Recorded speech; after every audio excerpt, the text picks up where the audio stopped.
Hello everyone, welcome to this interview from the Palais des Nations here in Geneva. We are now close to the end of this International Labour Conference, which celebrates also the 100 years of the ILO.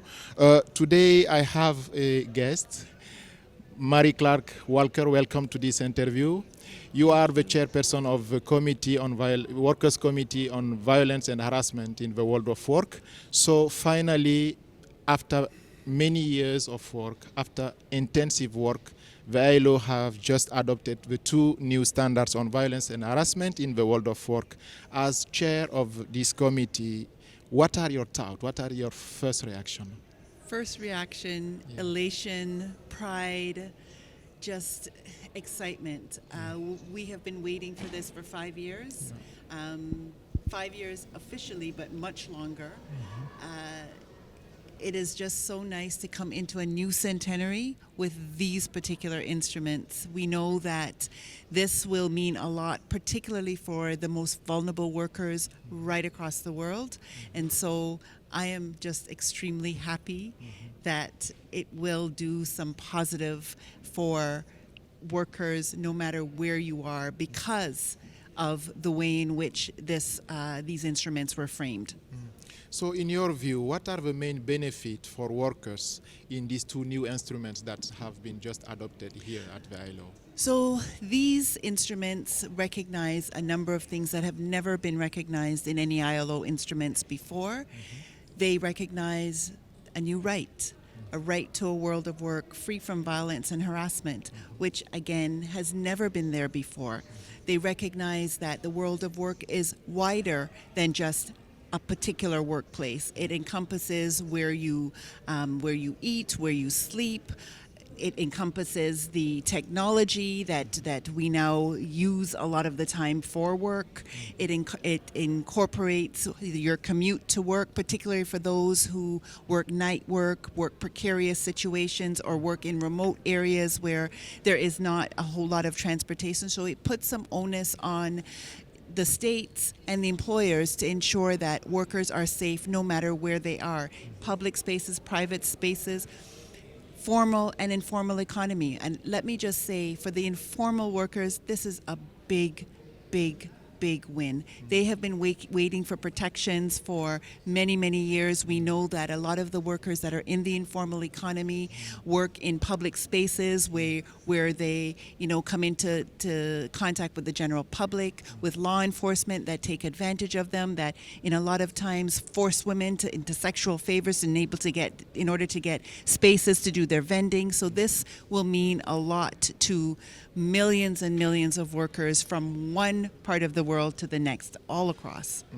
So in your view, how can workers take advantage of these two new instruments at national but also at regional levels?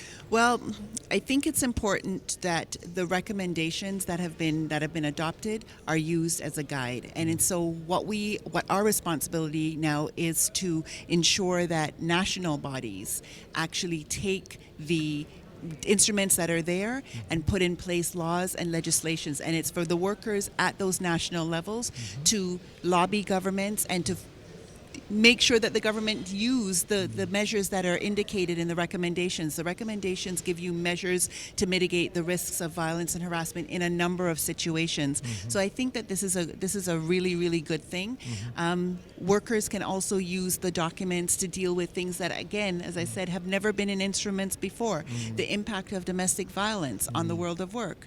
We all know that situations follow women to work, particularly women, and a lot of the times women are killed by their intimate partners at work. So we're not saying that the employer or the government needs to end domestic violence. That's not their responsibility, but it is all of our responsibility to make sure that there are policies and procedures put in place to mitigate those risks. So when they find out that a woman is being battered, to make sure that she is safe, but not just her co-workers as well. Because when when policies are put in place that help women who are going through issues of domestic violence, it is helpful not just to her, but to the people who work around her. Because when the perpetrator comes into the workplace or follows her to work, because we have to remember that work is the one place that they will always know where they are, right? So when they follow them to work, there are procedures that are in place that will keep that woman safe and will also keep her colleagues safe. And when she feels that she's going to be safe, her productivity also increases. So she's not constantly worrying about, whether somebody's going to come through the door and hurt her. She doesn't have to constantly worry about whether or not she's going to get threatening emails and phone calls. And so the recommendation gives governments a whole list and employers a whole list of things that they can do to mitigate those risks, including leave from work. We prefer paid leave from work to go and deal with things like getting a lawyer when they need a lawyer to defend them, to find new places to live if they have to leave a situation. But being at work is important because you can't leave abusive situations if you don't have the financial ability to do so. So that job, that workplace is extremely important for women. In your speech, you said that this is an historical but also an emotional moment. But one thing that people need to understand is the fact that it's a result, an outcome of many years of work. But after this work, what memorable moment do you have from this committee in the world of work, in terms of your intensive work? What memorable moment do you remember from There this? are a few. There are a few. The eruption in the room from the workers, particularly the informal workers and the governments when this was adopted in the committee. The eruption was unprecedented. Women broke into song. They danced and pulled everybody in with them. That was how much this meant for them.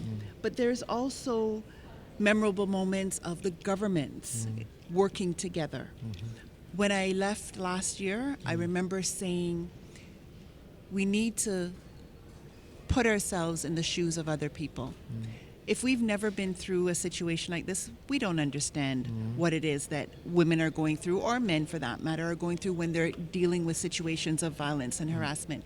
But if you take a step back, put yourself in their shoes, and really take time to understand what they're going through, maybe you'll do something differently. And we ask governments to do that. We ask governments to talk to each other.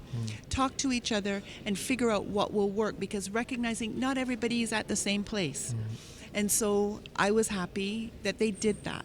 They did that. And so for me, I was very proud that government groups were talking to each other and trying to understand where each group was coming from, and then put forward language that was truly compromise language, but compromise language that could work for all three groups. Yeah. So finally, for workers and those who will watch this interview, what is your final message do you want to deliver to them?